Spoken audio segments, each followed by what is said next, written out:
Sagot ni manager. So Nathan, anong masasabi mo dito? Ala po. Ala po eh. 50 pesos per head. Ala po. So yan, papunta na kami ng Alapo campsite ni Nathan. Ayan na, nahulog na yung kanyang helmet. Doon matatagpuan, Alapo Camp, Ganday, Wagas, sariwang hangin ang So nandito na kami ni Nathan sa Alapo campsite. Pag nandoon ka na, ayaw mo nang umalis pa.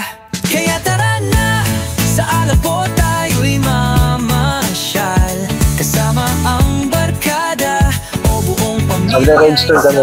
50 pesos per head yung day tour. Sagot ni manager. Dito sa Benguet.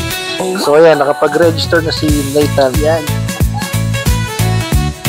Dito sa Alapo campsite, pwede rin pala mag-picnic. May hamog sa umaga. Meron din palang mga tent dito sa likod. Ayan, pwede mag-paint sa tent. May kwentuhan at tawanan pa. Bataman o matanda, lahat Malaki tong lugar na Alapo campsite. at ligaya, sa bawat sulok puso'y sumasaya.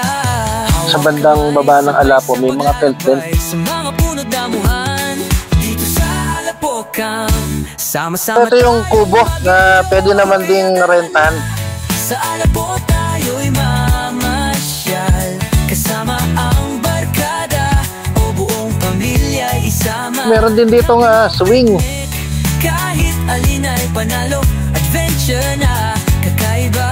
Meron din pala ditong view deck na gawa sa kahoy.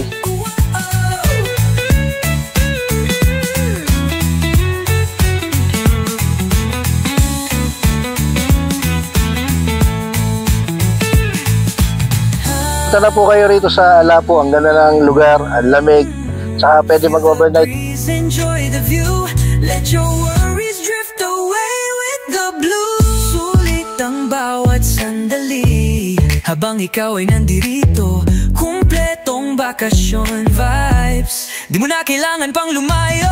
May nature trails at mga tanawing di mo malilimutan habang buhay. Kahit anong edad, welcome dito. Pasyal na wag. So yan, narating na namin ni Nathan yung dulo ng Alapo. Yan. So sa susunod na lang na vlog ulit. Nathan, ano masasabi mo? Ala po. Yan, okay.